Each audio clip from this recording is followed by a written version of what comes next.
Hi నమస్తే. Today ఈ వీడియోలో ఇంజిన్ ఆయిల్ చేంజింగ్లో అమౌంట్ ఎలా ఆదా చేసుకోవాలో చెప్తున్నా. ముందుగా ఇంజిన్ ఆయిల్ గురించి తెలుసుకుందాం. ఇంజిన్ ఆయిల్ ఇంజిన్లోని పార్ట్స్ అరిగిపోకుండా లూబ్రికేషన్ చేస్తుంది. ఇంజిన్ ఆయిల్ ఫిల్టరు ఇంజిన్ ఆయిల్లోని డస్ట్ పార్టికల్స్ని ఫిల్టర్ చేస్తుంది. వన్ వర్డ్లో చెప్పాలంటే బాడీలోనికి బ్లడ్ ఎలాగో ఇంజిన్లోనికి ఇంజిన్ ఆయిల్ అలాగా. ఇప్పుడు చూడండి, ఎగ్జాంపుల్కి ఇంజిన్ ఆయిల్ చేంజ్ చేసుకునేటప్పుడు మనీ ఎలా వేస్ట్ అవుతుందో చెప్తున్నాను. ఇక్కడ ఏ అనే కస్టమరు 10,000 కిలోమీటర్లకి ఇంజిన్ ఆయిల్ మార్చుకోవాలి, కానీ ఈయన 10,000 కిలోమీటర్లు మార్చుకోవాల్సింది 5,000 కిలోమీటర్స్కి ఒకసారి, ఇంకో 5,000 కిలోమీటర్స్కి ఒకసారి ఇంజిన్ ఆయిల్ మార్చుకున్నారు.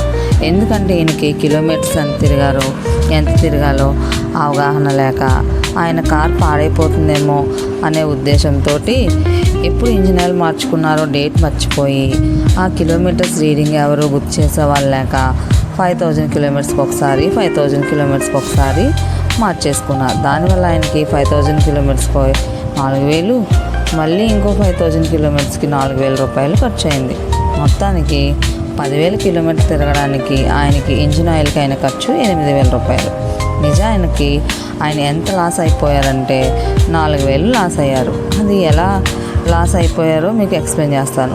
ఇప్పుడు చూడండి, బి అనే కస్టమరు ఇంజిన్ ఆయిల్ ఎంత తెలివిగా మార్చుకున్నారో చూడండి. బి అనే కస్టమరు 10,000 కిలోమీటర్లకి ఇంజిన్ ఆయిల్ మార్చుకున్నారు. ఆయన ఏం చేశారంటే కరెక్ట్గా 10,000 కిలోమీటర్లకి ఇంజిన్ ఆయిల్ మార్చుకున్నారు. అన్నసరిగా కన్ఫ్యూజ్ అయ్యి మార్చుకోలేదు. ఇక్కడ కస్టమరు బిల్లు 4,000 అయ్యింది, కానీ ముందు ఏ అనే కస్టమరు 8,000 రూపాయలు బిల్ అయింది. ఆయన 4,000 రూపాయలు లాస్ అయ్యారు. ఈయన కరెక్ట్గా 4,000 రూపాయలు సేవ్ చేసుకున్నారు.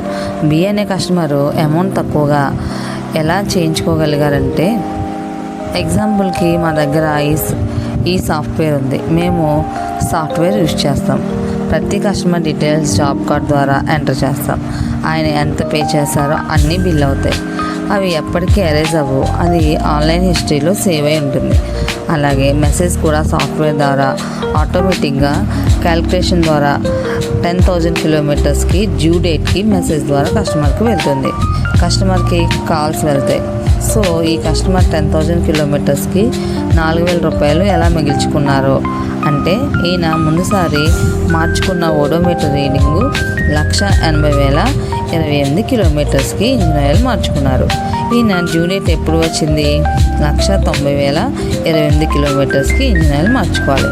సో మా దగ్గర ఉన్న సిస్టమ్ ఏంటంటే, కంప్యూటర్ ద్వారా ఆటోమేటిక్గా ఆ కస్టమర్కి మెసేజ్ వెళ్తుంది. సెకండ్, ఆటోమేటిక్గా కాల్స్ రిమైండర్ కూడా వెళ్తుంది. డ్యూ స్టిక్కర్ అనేది కార్లో అతికించడం జరుగుతుంది. అంటే నెక్స్ట్ ఆ కస్టమర్ ఎన్ని కిలోమీటర్స్కి రావాలి, ఏ డేట్లో రావాలి అనేది డ్యూ స్టిక్కర్ కార్లో అంటించడం జరుగుతుంది.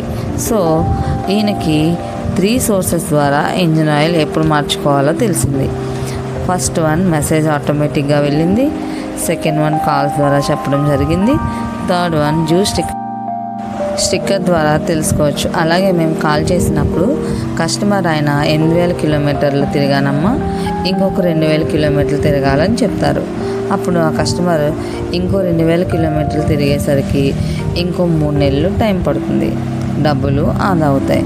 సో ఇలా సిస్టమేటిక్గా సాఫ్ట్వేర్ ద్వారా డ్యూ స్టిక్కర్స్ ద్వారా వెళ్ళడం వల్ల కస్టమర్ అమౌంట్ చాలా వరకు సేవ్ అవుతుంది. సో బ్రాండెడ్ ఇంజిన్ ఆయిల్స్ వాడడం జరుగుతుంది. మీకు నచ్చిన ఇంజిన్ ఆయిల్ మీరు దగ్గర నుంచి చేయించుకోవచ్చు sir. AC filter, air filter, oil filter, genuine spare parts వాడుతున్నాం సార్. Thank you.